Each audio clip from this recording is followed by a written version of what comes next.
Hoje aconteceu o primeiro debate do segundo turno nas eleições para prefeito de São Paulo. E um fato inusitado aconteceu. O candidato Guilherme Boulos aceitou o convite, está conosco aqui no estúdio, enquanto o candidato Ricardo Nunes não confirmou a presença. Diante disso, conforme previsto nas regras, em lugar de debate, teremos uma entrevista de até 1 hora. A cadeira do candidato ausente permanecerá vazia. De início, Guilherme comentou a fuga de seu oponente deste debate e também sua omissão durante os 3 anos de gestão. Primeiro eu queria aqui, Milton, lamentar que o atual prefeito, candidato Ricardo Nunes, tenha fugido do debate. Isso é ruim para a democracia. A gente já teve nessa eleição muito problema com cadeira, mas até agora não tinha tido cadeira vazia. Nós estamos tendo pela primeira vez nesse debate uma cadeira vazia. Agora, embora isso seja um desrespeito e lamentável com os eleitores de São Paulo, não me surpreendeu. Porque o mesmo candidato que agora foge de responder à sociedade, foge de debater ideias, foi o prefeito que durante 3 anos e meio fugiu das suas responsabilidades. Foi alguém, Milton, que fugiu quando teve o apagão e 2 milhões de pessoas sem luz, quando a cidade mais precisava, foi para o camarote da Fórmula 1 e fugiu de resolver o problema. Foi alguém que fugiu quando nós estávamos na maior epidemia de dengue da cidade e deixou as pessoas à própria sorte no SUS. Então, é lamentável que alguém que tem esse tipo de postura fraca, omissa, queira ser prefeito de São Paulo. Entretanto, apesar da ausência de Nunes, ele foi representado pelos 3 jornalistas da bancada. A sabatina que se seguiu foi marcado por constantes interrupções, grosserias e falta de respeito. Começando pelas perguntas feitas de forma a criar pegadinhas para Boulos, trazendo implicitamente insinuações e alusão a fakes que os oponentes espalham. Perguntou-se muito pouco sobre os problemas reais da cidade de São Paulo. Candidato, o senhor comemora apoios nesse segundo turno, entre eles o do vice-presidente Geraldo Alckmin, que era governador quando o senhor foi detido na desocupação da comunidade do Pinheirinho, em São José dos Campos. Teve violência policial, protestos. Quem mudou nesses 12 anos? O senhor ou Geraldo Alckmin para agora estar em mãos dadas? Milton, quem mudou foi o Brasil, né? Porque nessa mesma época, o Lula e o Geraldo Alckmin eram adversários e se criticavam, às vezes, com mais dureza do que as minhas críticas ao Alckmin. Hoje o Alckmin é vice do Lula. Porque o que mudou não foram a personalidade das pessoas, nem a minha, nem a dele. O que mudou é que, nesse meio tempo, surgiu um campo político de extrema-direita marcado pelo ódio, marcado pela violência, e que fez com que setores que pensam diferente se unam para poder enfrentar esse campo. Isso teve em jogo na eleição passada com a chapa Lula-Alckmin, e isso está em jogo novamente nessa eleição. Sabe por quê, Milton? Porque o meu adversário, nesse segundo turno, que fugiu do debate, é o candidato apoiado pelo Bolsonaro. É o candidato, aí sim, que mudou, que quando estava com Bruno Covas, como vice-prefeito, dizia que defendia a vacina. E o Bruno fez um bom trabalho de vacinação na pandemia. Agora já disse que é contra a vacina, pela aliança com o Bolsonaro. É o candidato, se me permite, Milton, é o candidato que agora chegou a dizer que o Bolsonaro fez tudo certo na pandemia, o que é um desrespeito com os familiares de pessoas que perderam mais de 700 mil entes queridos. Foi exatamente isso que ele falou, né, candidato? Tem um vídeo dizendo isso, a gente pode, inclusive, mas postar não e trazer aqui. Não em relação à obrigatoriedade da vacina ou ser contra a vacina. O candidato Ricardo Nunes, quando falou, disse que não seria obrigatório, mas não era contra a vacina. O tal do passaporte. Ser contra a obrigatoriedade da vacina agora é ser contra a vacinação. Começa a ficar ridículo a forma que os jornalistas defendem Nunes e tomam partido do atual prefeito. Repare na continuação desse trecho. Boulos começa a ficar incomodado com a enfática defesa de seu oponente pela bancada de entrevistadores. Agora, deixa eu compreender uma coisa aqui. O que o senhor mudou, então, nesse tempo? Hoje o senhor não apoia mais ocupação de terra, como lá naquela época? Milton, veja bem, os nossos adversários usaram a campanha inteira um conjunto de mentiras contra mim. Eu fui o maior alvo de ataques e mentiras durante essa campanha toda, inclusive com direito a laudo falso na véspera de eleição. Mas aqui não tem mentira no que eu lhe perguntei. Não, no que você me perguntou, não. Me deixa explicar. É que o senhor não me respondeu, mas está atacando o anterior já. Eu vou responder. Tá bom. Né? O fato do meu adversário não estar aqui, né, eu acho que já diz muito, inclusive. Né? Eu espero que vocês pudessem ter essa mesma veemência, essas mesmas perguntas com ele. Uma pena é que ele fugiu. Eu não fujo. Agora me deu tempo de responder, porque vim aqui para um debate, tive o respeito com quem está nos ouvindo que ele não teve. Então é o seguinte, em relação ao tema de ocupações, eu tenho maior orgulho de ter participado durante mais de 20 anos da minha vida de um movimento que deu casa para as pessoas, que lutava para que famílias inteiras pudessem ter um teto digno para morar. Milton, eu não sei se você já acompanhou um despejo. Já. Quando tem um despejo e você vê uma mãe, uma família, perdendo o último colchão do que ela construiu, perdendo tudo e sendo jogada no desespero na rua, é um dever moral você estar ao lado dessas pessoas. E foi isso que eu fiz ao longo da minha vida toda. O que o movimento social faz para a gente poder aqui combater as mentiras, que inclusive o meu adversário no segundo turno usa, não foi jamais invadir casa de ninguém. Isso é uma caricatura mentirosa. O que o movimento social faz foi identificar imóveis que estão em situação ilegal, imóveis que estavam lá. Sabe, quem está ouvindo deve saber, quando passa no centro de São Paulo e vê um prédio todo abandonado, pichado, que vira lugar de insegurança, principalmente para as mulheres. Ou quem anda na periferia e vê aquele terreno baldio que vira desova de carro roubado, desova de cadáver. O que o movimento fazia era pegar esses imóveis que estavam abandonados há 20, 30 anos, devendo mais imposto que o valor do próprio imóvel e transformar em moradia social. E nós demos casa para mais de 15 mil famílias. Isso para mim é um orgulho. Agora, sabe por que os meus adversários me atacam, Milton? Porque eles não têm nada para dizer a respeito da minha trajetória. Candidato. Eu tenho muita dúvida se o nosso adversário, não para um monólogo. se o nosso adversário teria também o mesmo orgulho de dizer o que ele fez nos últimos 20 anos. A Maria Cristina vai fazer uma pergunta e eu vou só fazer um parênteses. A veemência da pergunta para o senhor será sempre a mesma para qualquer outro candidato. Não fazemos diferença na veemência da pergunta. Maria o problema é que ele não apareceu, né, Milton? Então Vera Magalhães entra dando a entender que o tom firme de Guilherme é estridente e que dessa forma estaria angariando votos de Marçal.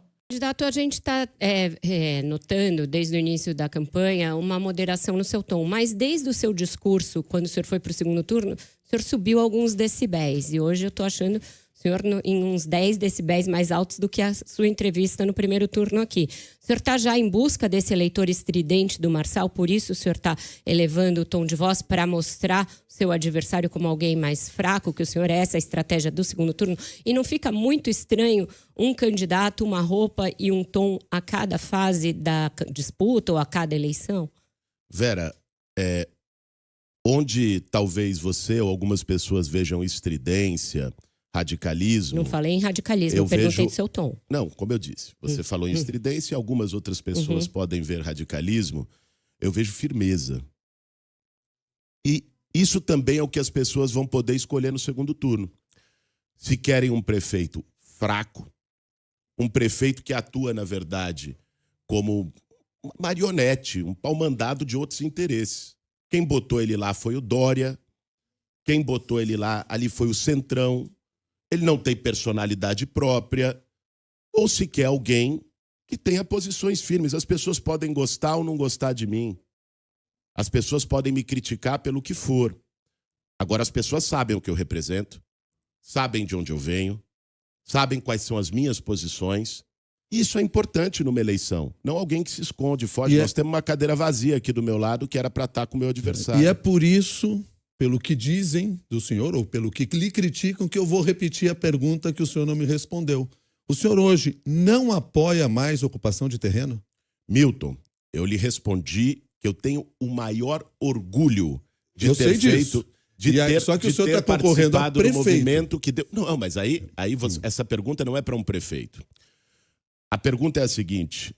Num governo meu e da Marta, a partir de 1º de janeiro do ano que vem, eu asseguro para você, Milton, olhando no seu olho e de quem está nos assistindo, será o governo com o menor número de ocupações da história da cidade de São Paulo. Sabe por quê?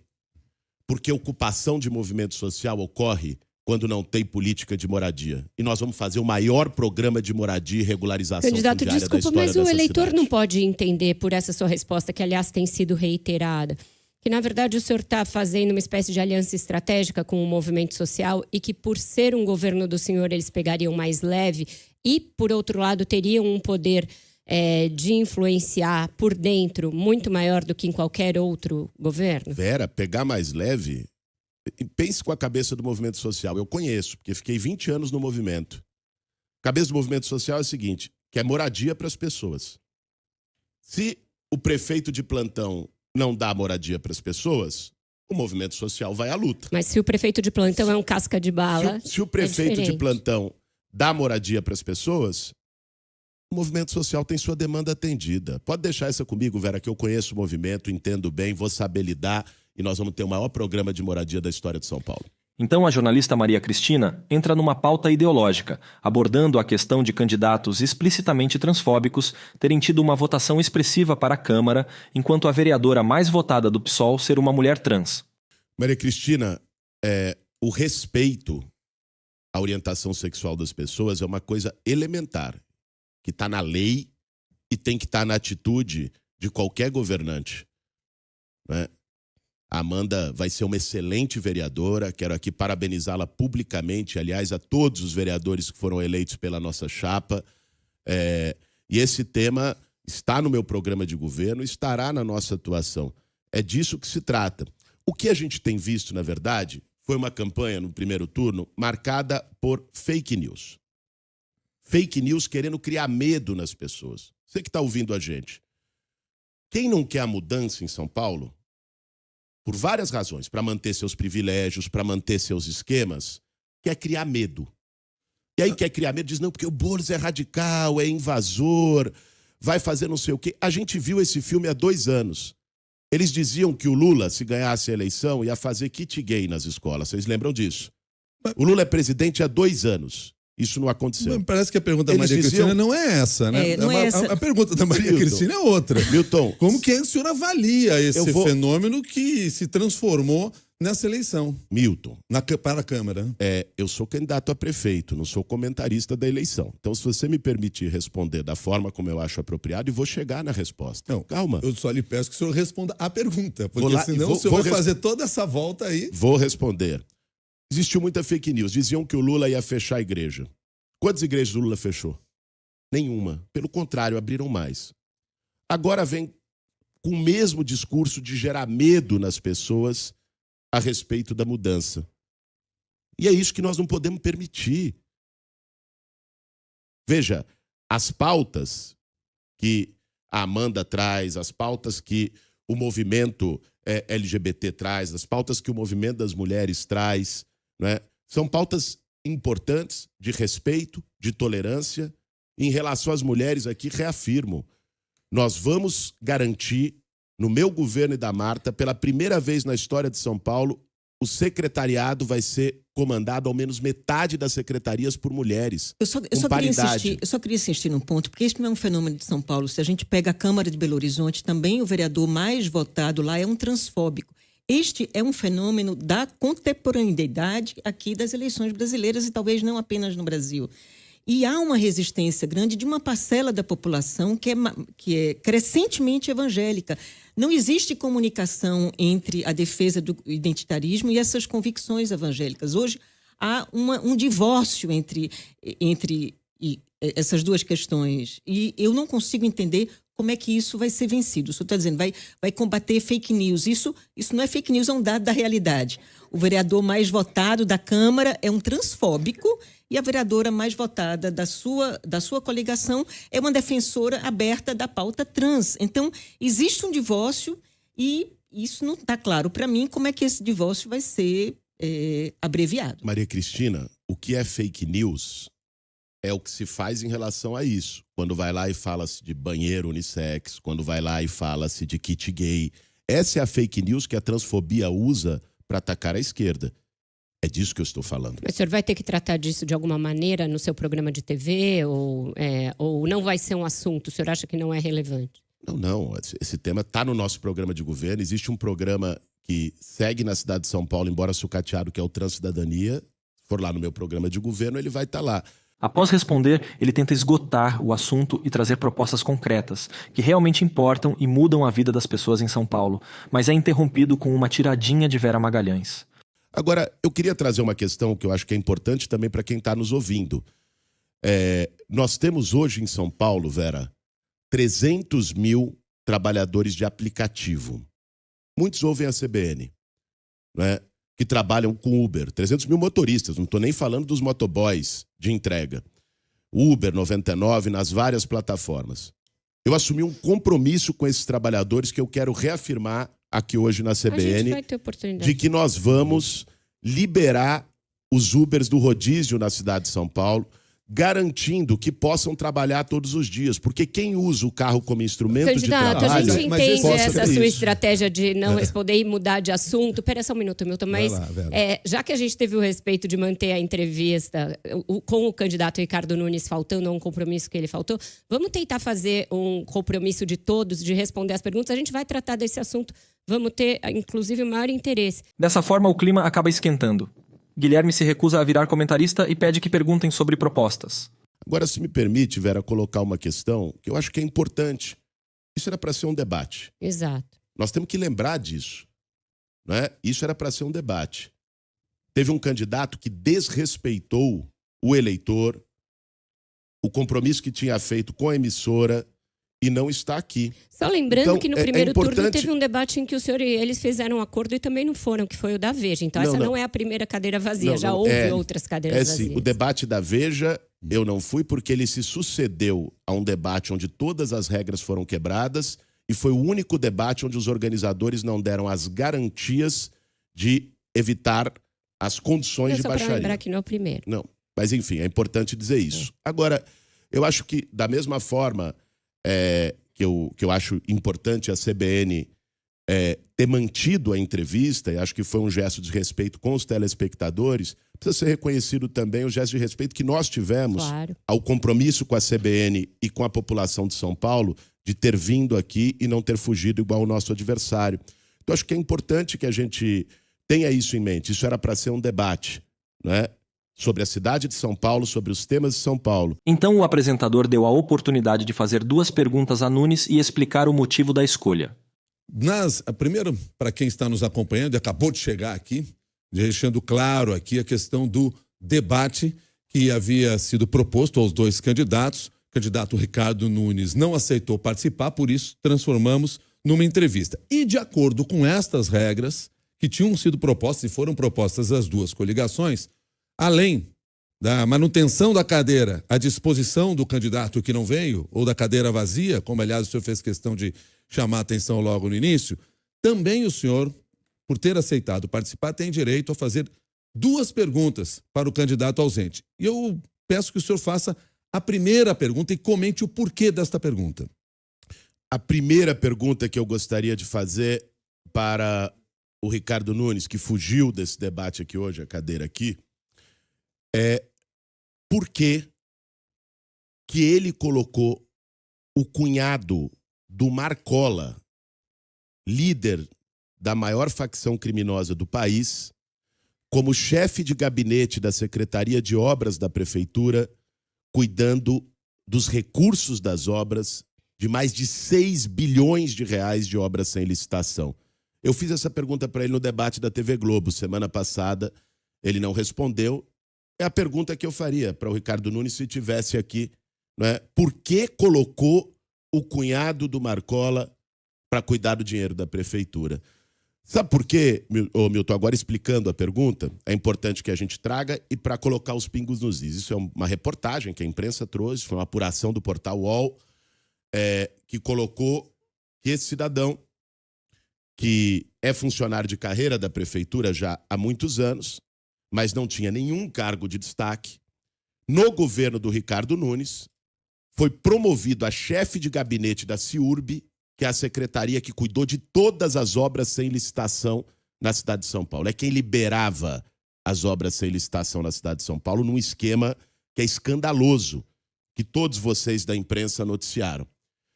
E quando a gente viu o crime organizado entrando nos contratos de ônibus da cidade de São Paulo, e isso não sou eu que estou dizendo novamente, isso foi o GAECO, o Ministério Público, numa apuração, prendendo inclusive donos de 2 empresas que a prefeitura do Ricardo Nunes passou mais de R$1 bilhão, esse ponto chama muita atenção. Então, nós temos hoje o risco da cidade de São Paulo, da cidade mais rica do Brasil, ficar à mercê dos interesses do crime com a continuidade do Ricardo Nunes. Mas Vera só deixou ele fazer uma, pois logo o interrompeu, tentando novamente transformar o candidato em um comentarista das eleições no país, desviando o foco do debate de propostas e da cidade de São Paulo. Candidato, essa foi uma eleição em que os incumbentes, os prefeitos que estão no cargo, tiveram ampla reeleição, índice de reeleição, muitos foram ao segundo turno. 2 exceções chamam a atenção, em Goiânia e em Belém, onde o prefeito é do seu partido, Edmilson Rodrigues, é um político já bastante experimentado, já foi prefeito da cidade outras vezes, mas ostenta uma rejeição de 75%, teve só 78 mil votos, fazendo 9,78% dos válidos. Isso e é o único prefeito do PSOL numa capital. Isso não é algo que vai ser usado em relação ao senhor pelos seus adversários e até pelo eleitor como um sinal de que o PSOL, quando chega ao poder, não consegue gerir uma cidade que, no caso de Belém, é até uma cidade bem menor que a cidade de São Paulo? Vera, Belém é uma cidade, São Paulo é outra. Exato. Né? Isso não tem qualquer relação. A gente poderia, inclusive, se for esse o parâmetro de comparação do ponto de vista partidário, pegar vários prefeitos do partido do meu adversário no Brasil que fizeram atrocidades. Né? Então, eu acho que o debate que a gente precisa fazer nessa eleição é sobre São Paulo. Aliás, eu gostaria aqui, de maneira muito fraterna, dialogando com vocês, porque a gente já está em 35 minutos da sabatina.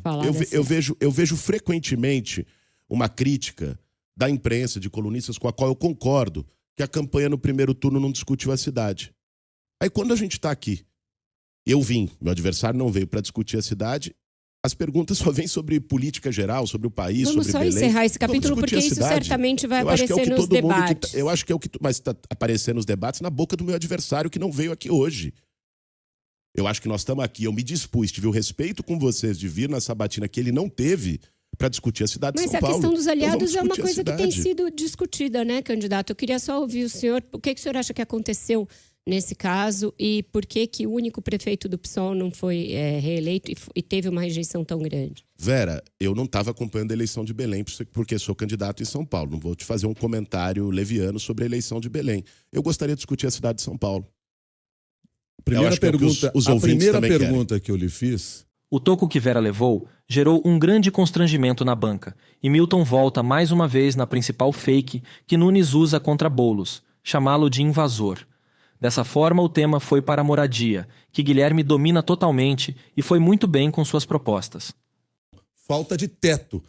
Qual é o caminho para se resolver essa questão, à medida que o senhor disse, em determinado momento, falando de propostas, nesses primeiros 36 minutos ao qual nós estamos nos referindo, que ao contrário do que o senhor disse, o senhor falou de propostas, sim, mas o senhor falou que pretende melhorar ou resolver essa questão da falta de habitação. Resolve como? No governo Marta Suplicy, se falava nesse mesmo sentido e continuamos com este problema. O que se deve fazer para transformar esse cenário? Milton, para resolver o problema da habitação na cidade de São Paulo, nós precisamos atuar em 3 linhas e é o que eu vou fazer a partir de 1º de janeiro do ano que vem. Primeiro, nós precisamos lidar com a chaga da população em situação de rua. Nós estamos falando de 80 mil pessoas vivendo nas ruas na cidade de São Paulo. Essa é uma questão que não é de esquerda, de direita, é uma questão de humanidade. Você não aceitar que na cidade mais rica do Brasil tenha isso. O que eu vou fazer? Acolhimento humanizado. Hoje é um problema, eu conheço essas pessoas, eu trabalhei com sem-teto 20 anos. Hoje você tem um problema que os abrigos da prefeitura são muitas vezes desumanos. Em vários sentidos, desde comida azeda, percevejo, condições precárias. Eu ouvi de um morador de rua lá no Largo do Paissandu, quando fui fazer uma atividade de distribuição de alimento, ele me disse: ô Boulos, eu fico aqui na rua porque às vezes eu sofro mais humilhação num abrigo do que na rua. Então, nós vamos humanizar esses abrigos, inclusive garantindo o canil, porque muito morador de rua não vai porque não tem espaço para levar o cachorrinho, que é o único companheiro dele, garantindo espaço para deixar a carroça, porque não tem, e aí ele não consegue ir, porque a carroça é um instrumento de trabalho dele para ele catar uma reciclagem e tirar R$50 num dia. Esse é um ponto. Junto a isso, eu vou atuar para criar uma porta de saída, porque abrigo não é casa.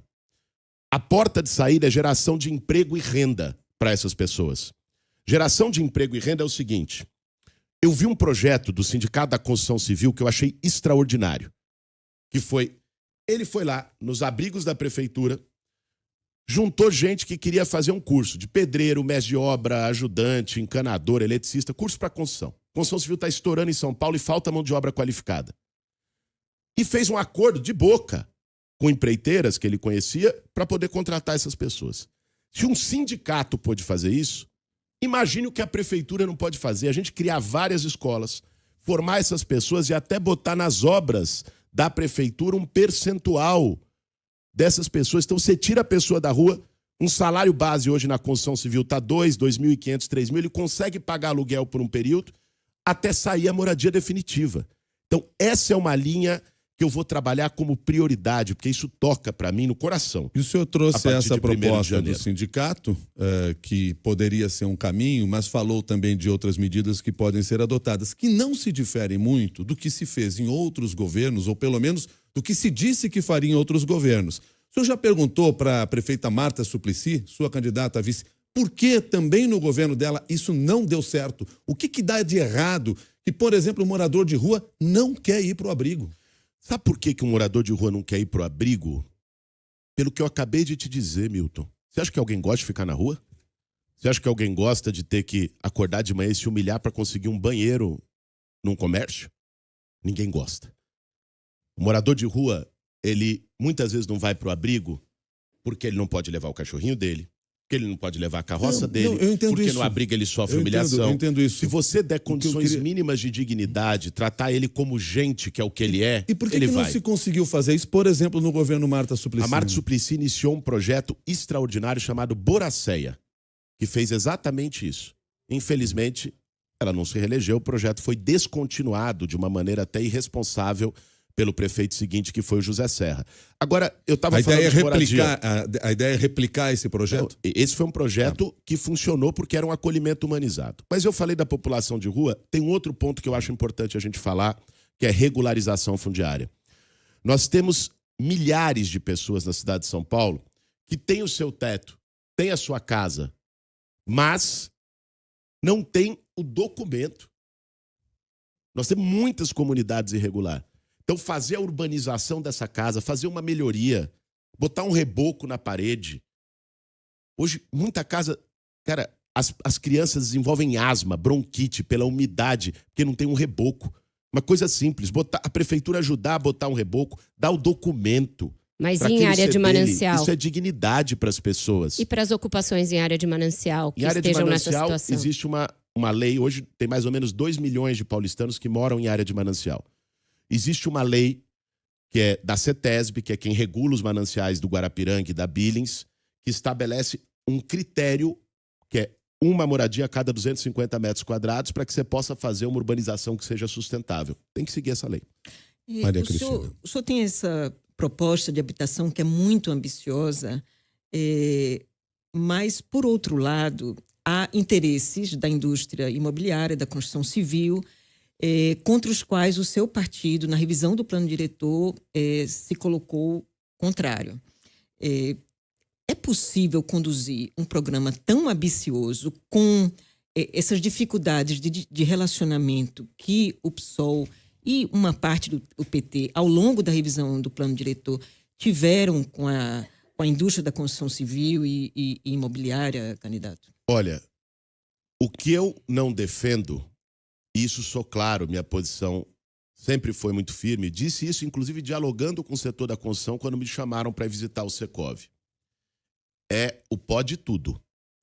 Vá para bairros do centro expandido aqui, Maria Cristina, para Pinheiros e para outros tantos. O que está acontecendo? Vão lá, faz a demolição de 4 casas, moravam 4 famílias, tinha 4 carros. Constrói um prédio de 20 andares, com 40 apartamentos. Onde tinha 4 carros, agora são 40 carros. A rua é a mesma, as condições são as mesmas, isso é insustentável. O que o Ricardo Nunes fez para atender a especulação imobiliária no plano diretor é um crime contra a cidade. Quem mora no centro expandido sabe disso. Agora está tendo uma polêmica danada com o negócio do túnel Sena Madureira, que é um absurdo. Estão fazendo que vai desmatar a região, que vai fazer desapropriações por um determinado interesse. Nós vimos no plano diretor esse processo sem nenhuma contrapartida para a cidade. Ninguém é contra a construção civil, não. A construção civil gera emprego para a cidade, arrecada ISS para a prefeitura. O problema é que aqui, como em Nova York, como em qualquer grande metrópole do mundo, tem que ter regra. Não pode ser o vale tudo. Mas a maioria da Câmara foi favorável ao que o senhor está chamando vale tudo na construção civil e essa maioria permanece. Então, eu não estou conseguindo vislumbrar qual é o ponto de convergência. Sabe por quê? Porque a maioria da Câmara foi a favor por uma pressão brutal do governo Ricardo Nunes com todos os meios.